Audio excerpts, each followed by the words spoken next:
bawasan nyo na to, lumabas kayo. It's not only bangag. Lahat, Kongreso, Senado, dapat napalitan na yung mga hinayupak na yan. Ang mga buwaka ng inang politiko, kongresista, Senado, katulad ni Teacher Kimbo.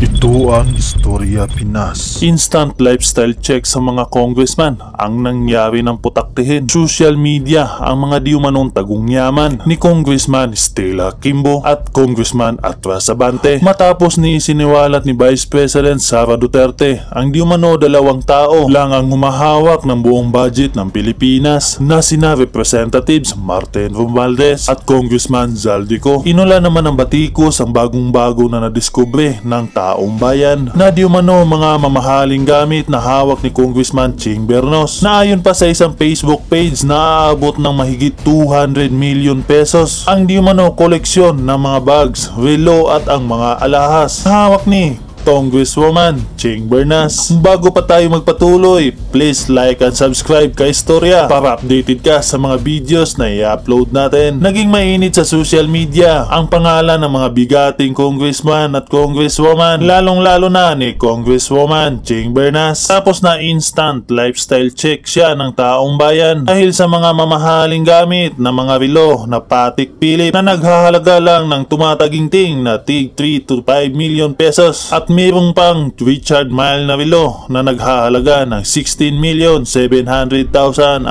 pesos. Sa relo lang yan ang pinag-uusapan natin dito mga kaistorya. Kung susumahin natin ng maigi ang sahod ng isang congresswoman, nasa salary grade 31, aabot ng 278,434 hanggang 318,800 pesos only. My God! Grabe to. Saan ba kinukuha ng mga congresswoman na kagaya ni Stella Kimbo at Congresswoman Ching Bernas, Congressman Roland Valeriano at lalo na ni Congressman Benny Atras Abante? Kaya sabi pa ng mga dismayadong madlang netizen, ayos ang galing, long-standing tradition ang practice of HOR to terminate budget hearing of Office of the President. Yung OVP daming tanong, bias talaga. Patas talaga kayo, bakit sa budget deliberation ng Office of the President ay 25 minutes approved without thinking? Yan na lang ang mambabatas na may prinsipyo, puro tulisan at mandarambong. Siguro kung wala ng Congress at Senatong, uunlad ang Pilipinas. Bakit itatago nila kung well, the fact na pera ito ng bayan. Kaya nila tinatago. Yung Marcos Jr., Marcos na yan, Marcos Araneta Romualdez, yung nilalamon nila lahat, magsimula sa toothpick nila sa lahat-lahat ay galing sa kaba ng bayan. Not only them, ang mga buwaka ng inang politiko, kongresista, senado, katulad ni Teacher Kimbo, si Madam Chair, na nagba-viral ngayon na ang ginagawa palangga, di ba, na magkakasabwat sila na magsindak, mang-ape, gamitin ang kapangyarihan para silang mga husgado at para silang mga polis, nagko-contempt, nagsisigaw-sigaw dyan sa Kongreso.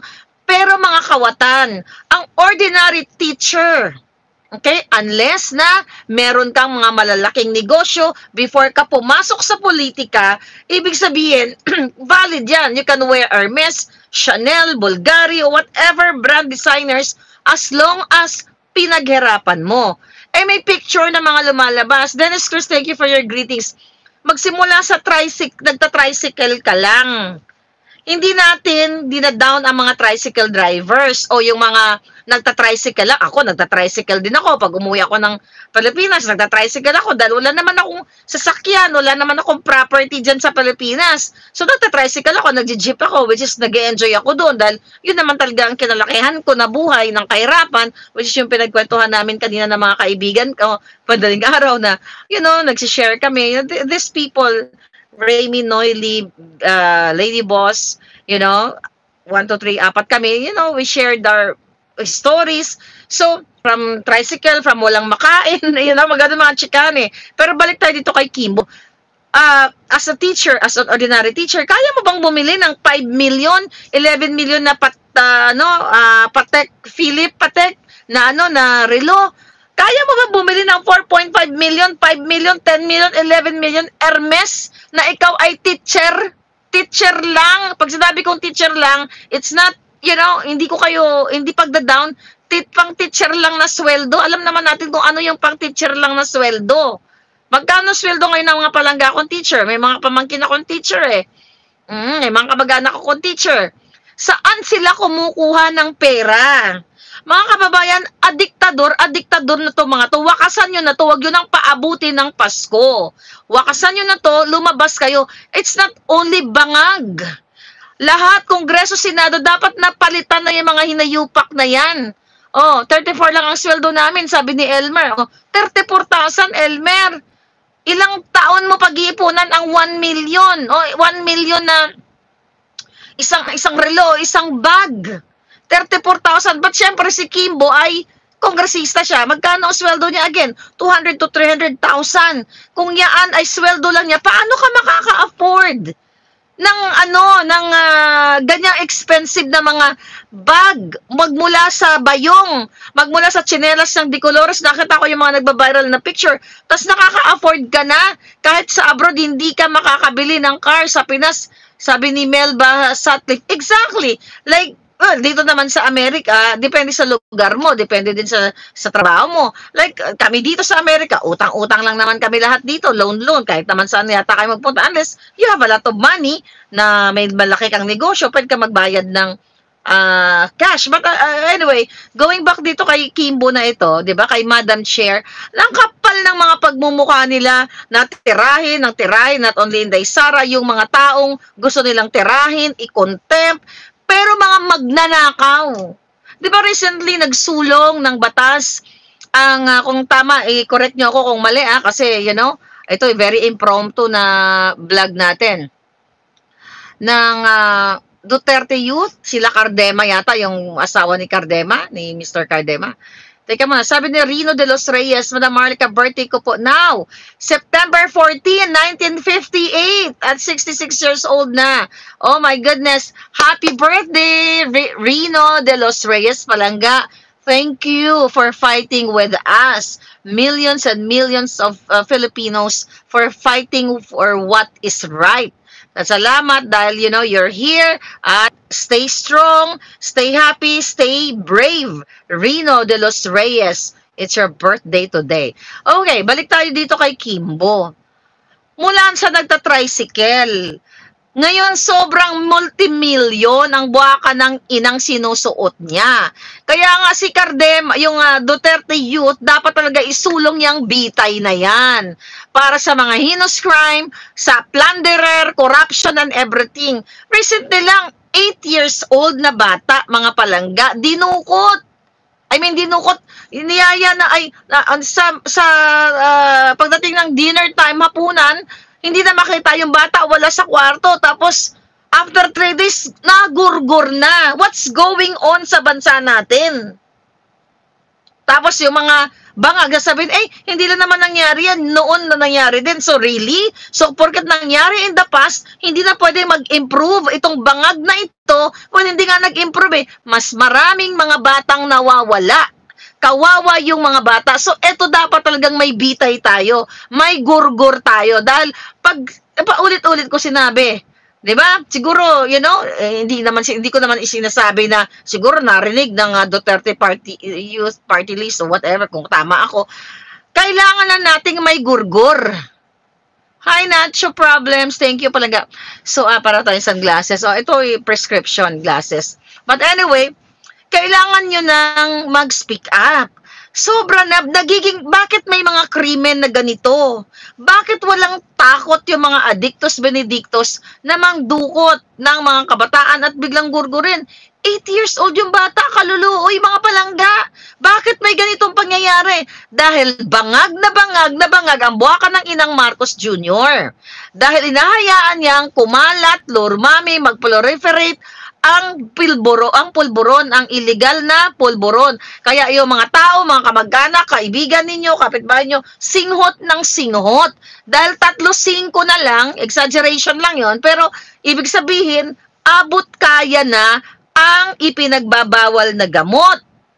Diba? Kasi kung yung pinagbabawal na gamot, kung 1 million pesos isa niyan, 1 gramo, mga kawatan lang na politiko, yung mga mayayaman, ang masisira ang julo. Yung mga mahirap, hindi yan kayang bumili ng 1 million per gram. You know, I'm just saying. So ngayon, ito yung nangyayari ngayon palangga sa inyo. Kasi si Bangag Jr., sila ang mastermind ng pulburon. Siya nga mismo, Addictus Benedictus, ang asawa niya mismo, pusher. Diba? Inalok si Cathy Binag. Yan ang gusto din ng mga issue na kalimutan. Ayaw nila ng drug test, pulburon test. Gusto nilang pagtakpan ng mga ganyang kadyutahan nila. Imagine nyo, bagyo sa Metro Manila, Carina and Enteng. Saan namimigay yung ng ayuda itong mga hinayupak na to?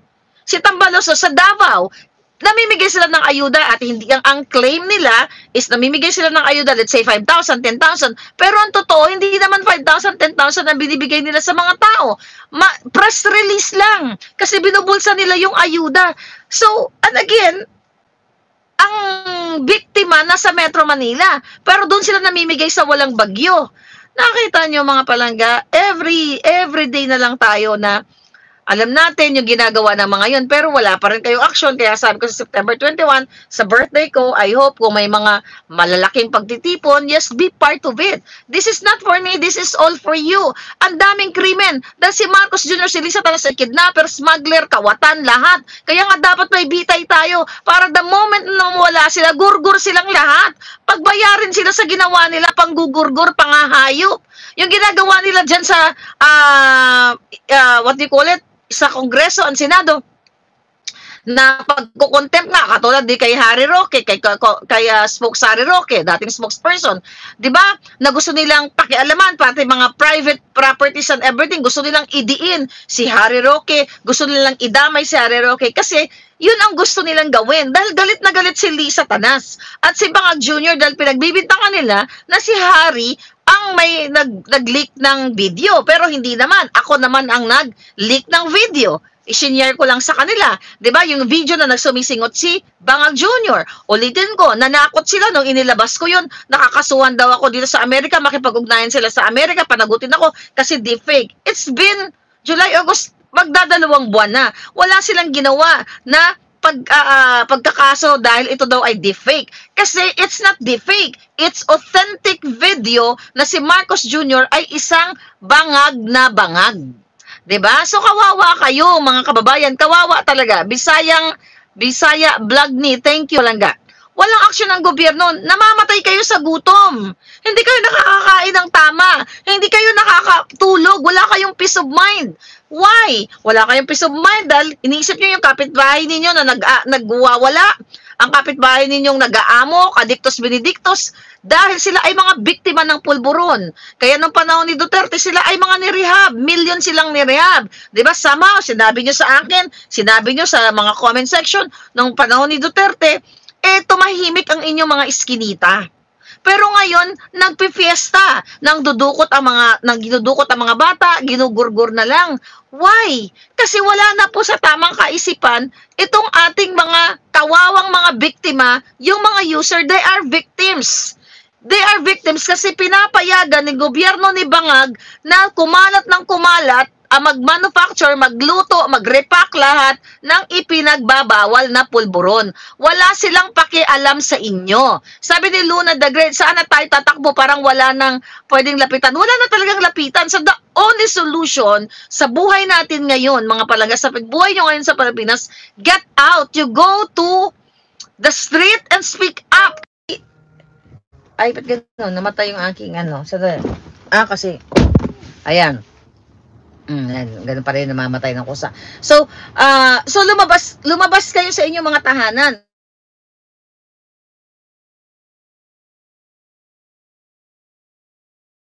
Ni Tambaloslos, kinakausap, tinatakot, sinisindak ang mga justices na mga matitino. Pinapalit yung katulad dyan sa Court of Appeals na kapatid ni Browner. Diba?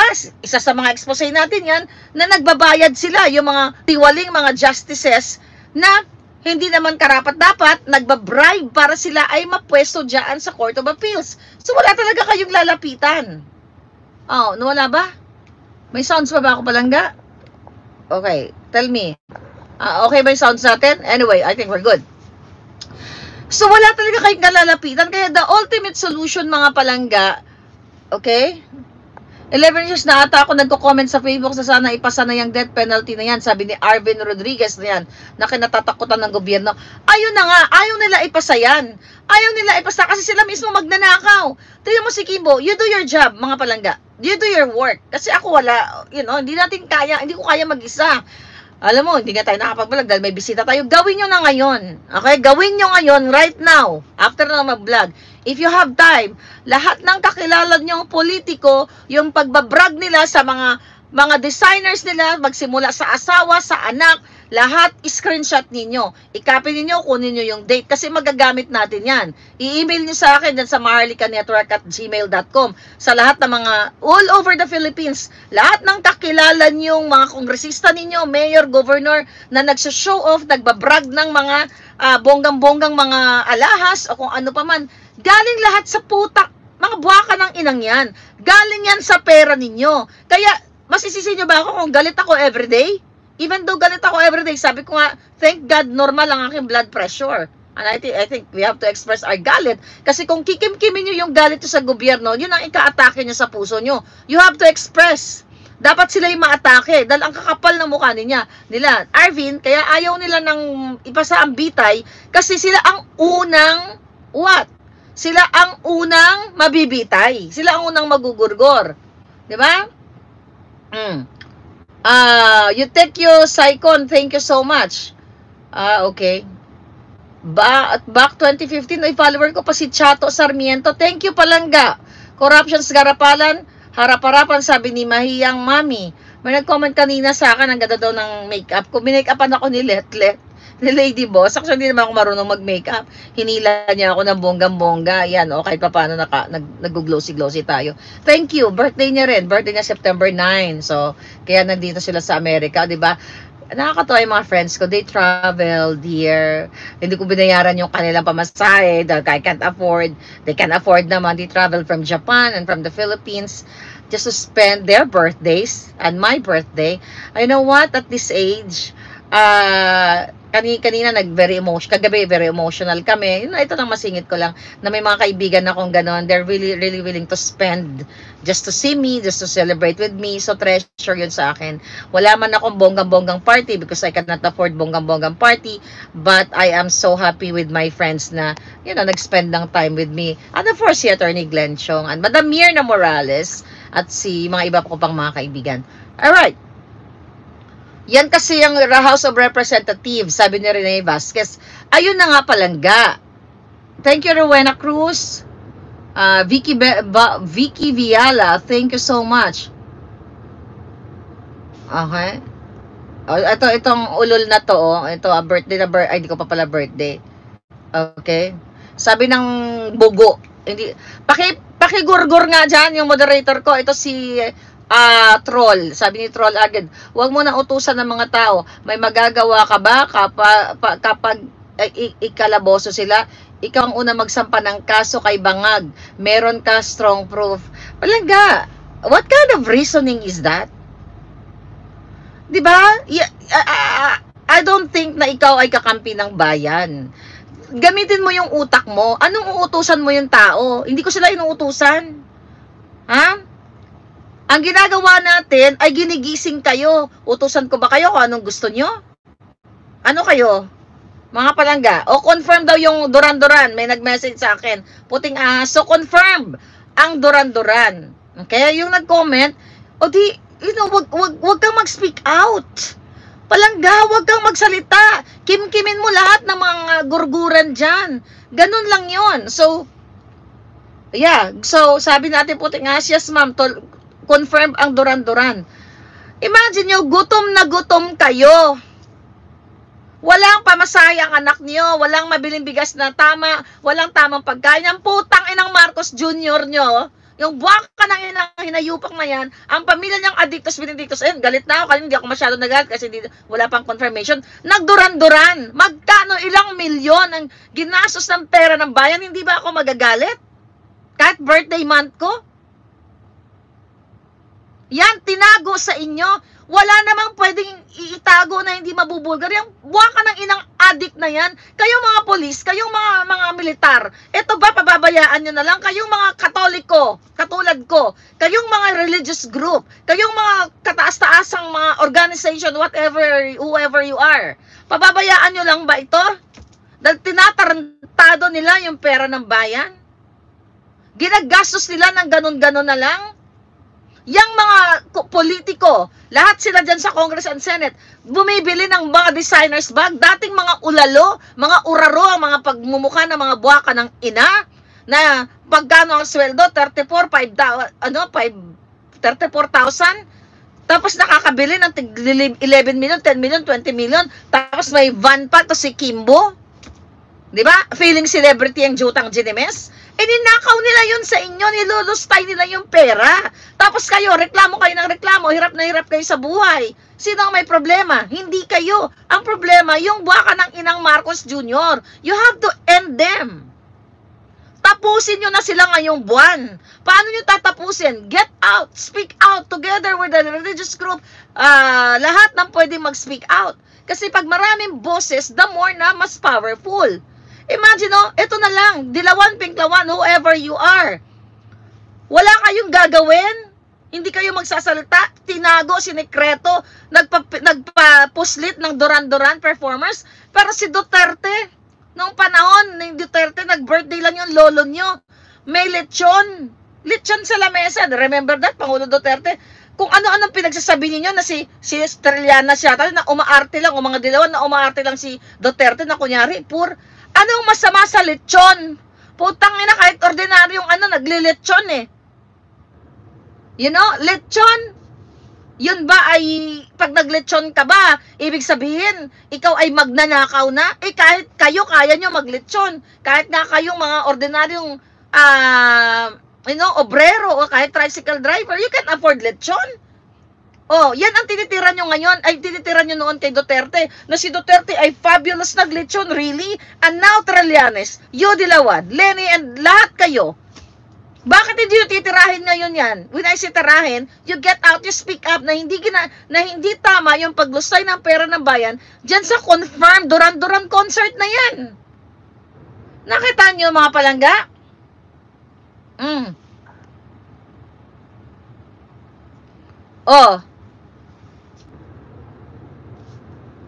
Yeah, English pop rock band nga. Yan, Duran-Duran. Duran-Duran is a band. Diba? Matanda na yan. Bata pa ako. Duran-Duran na yung mga yan. Yan ako na ito. Baka mamatay ulit. So, nakita nyo mga palangga. Tama ba yan? Kayo mga Liberal Party na sigaw ng sigaw na ang Marcos diktador. Ayan, ginagago na naman kayo. Si Tambaloslos nakikipag-meet up sa mga makakaliwang grupo na sumusuporta sa mga rebelding komunista na gumugurgor sa mga makakawawa nating mga kababayan na mga indigenous people. Pagsabuatan sila. Binabalik na naman yung mga rebelding komunistang gumugurgor sa kinabukasan ng mga anak ninyo sa mga universidad o sa high school na hinuhubog sa mga panggugurgor sa kabundukan o, pag-extort and everything. So, wala kayong gagawin. Because what? Because dahil ayaw nyo na si Sara ang maging next president, pwede naman hindi si Sara eh. Pwede naman military takeover o whatever.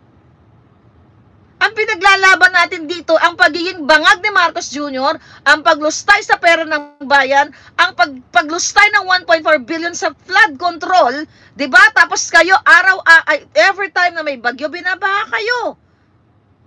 Ang mga gamit nyo, baka hindi nyo pa nahugasan ngayon dahil nandiyan nakatambak, nasira ng bagyo, nasira ng baha.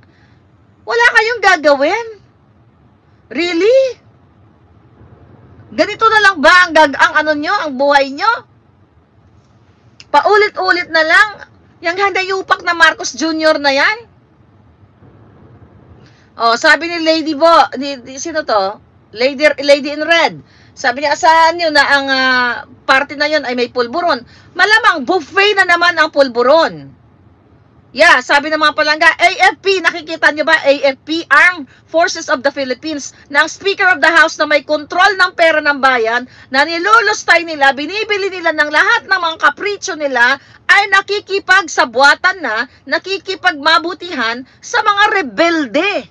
Eh, di ba pinalbos nyo na yan? Itinaya nyo buhay nyo. May mga namatay na tayong mga kawawang mga sundalo. And now, si Marcos Romualdez ay nakikipagsabuatan na sa mga rebelding komunista dahil ayaw lang nilang magsisigaw-sigaw yung mga yan para to attack them. Kasi ayaw nilang maraming kumakalaban sa kanila. Ayaw nilang maraming nag-a-atake sa kanila in terms of sa kanilang ginagawang corruption at pangbababoy. So parang ang lumalabas ngayon, yung mga Duterte supporters lang ang nasasalta. But it's not about Duterte supporters, it's about the Filipino people na gising ang diwa na nakikita ninyo ang pambababoy ng gobyerno ni Marcos Jr. Ulitin ko sa lahat ng mga taong nakakanood, nakakarinig nito, simulan nyo pa na po, i-download, i-screenshot, you get the dates, pag nag-screenshot kayo ng mga buwakan ng inang politikong ito na nagsusuot ng mga designers para iparada natin sila na dito napupunta ang taxes ninyo. Then, itan nyo mga buwakan ng inang kongresista. Ulitin natin. Million, 10 million, 12 million yung mga bag nila. Tapos kayo, essential, basic needs ng Pilipino, basic needs ng tao. Anong gusto nila? Makontento kayo sa 64 pesos a day. 3 meal, lunch, breakfast, lunch, dinner, okay na daw kayo dun. Pag kayo daw ay gumasos ng mag-spend ng 64 pesos a day, you're not belong to the indigent or my God, mga palangga. Sabi ni Yolanda Flores, Mama Harley, Cecil, thank you, you're here, thank you. Pakigurgur nga yung mga hitad na walang kwenta. Mama Harley ka, matanda na ako, pero kung may magmarcha sa kalsada, sasama ako. Nag-aantay lang ako, sabi ni Miss Yolanda Flores. Maraming salamat po.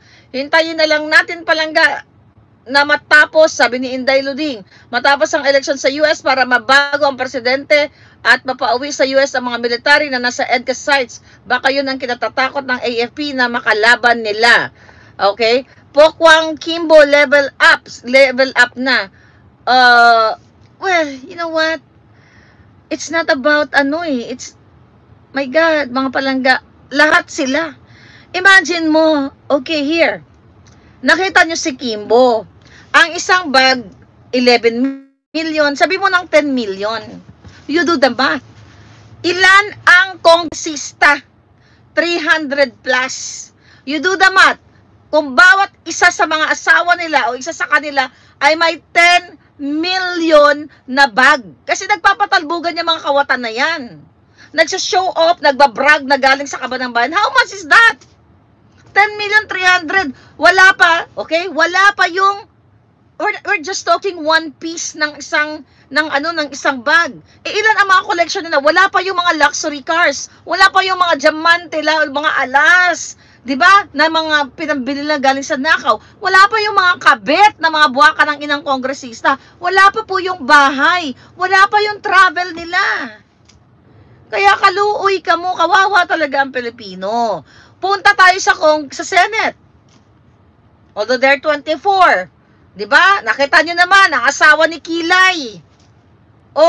Bibili ng 12 million na Bulgari para sa aso. Sure ba kayo na yung pinambili niya ay galing sa pinaghirapan niya? Nagpa-fashion show lang naman sa kalye ng Paris. Siya pa nagbibigay ng pangkape ng mga photographer. Sure ba kayo na galing yun sa model-model niya dahil di naman siya big star? Hindi naman siya nagrumarampa sa runway. Diba? Sure ba kayo na yun ay hindi galing sa kaban ng bayan? Nakita nyo? Wala silang habas. Aso. Diba? Walang hiya. Diba ngayon? Diba? Ang kapal ng mukha. Sila pa yung may ganang mambuli dyan sa Senado. Sila daw ay representative of the people. Really? Representatives. Sila ay, sabi ko nga, power tripper. Lahat gusto nilang ikulong. Lahat gusto nilang i-contempt. Sinatakot nila dyan sa Congress and Senate. Parang sila na nga ang judge, sila na ang mga police. What's the point na meron tayong PNP? Wala namang kwenta yung mga inayupak na yan. We have to stop them, darling. We have to stop them, mga palangga. Dapat na silang sabi ni Techi, si Heart mata pobre. Sabi ni Lorena Ramos, 100 times sa pagsisisi ko, sobrang mali ko sa pagboto kay Bangag. Sa MOOE galing yan, sabi ni Gorgor TV. Yes, may Gorgor TV. Anyway, yeah. Casey, thank you. Mother D, pakigreet naman ang only son kong si Lawrence. Sabi ni Rosita Onciano. O yan. Hi Lawrence Onciano, Palangga. Take care and happy birthday. Ingat kayo ni mama mo, Rosita Onciano. Lawrence, enjoy your wonderful day, your special day. Ayan. Okay, sabi ni Imperial Good Vibes, gustuhin man naming makilahok. Ang problema kada rally, pag sinita ng pulis, urong agad at ayaw ipaglaban ang permit. Yun na nga, tignan mo, isa pa yun, di ba? Ayaw kayong pagralihin. Pinapatigil lahat, naghaharang ng truck and everything, pero hindi rin mananalo. Pag one time, big time, sa 21 lumabas kayo, pag madami na kayo dyan, lalo sa Kamay Nilaan o wherever you are, mga palangga, hindi na kayo kayang pigilin ng mga yan. Hindi na kayo kayang anuhin ng mga polis. Believe me, sasama yung mga polis sa inyo. Nasama yung mga sundalo na yan. Itataya ko alindog dyan. Huwag kayong matakot. Kasi nakita nyo naman nun sa KOJC. Yung mga polis na yun, napilitan lang dahil takot mawalan ng trabaho. Diba? Nakita nyo yun. Hindi pa ganun kumbaga ka full blown yung ating, ang masa. Ba't matatapos din tayo dito?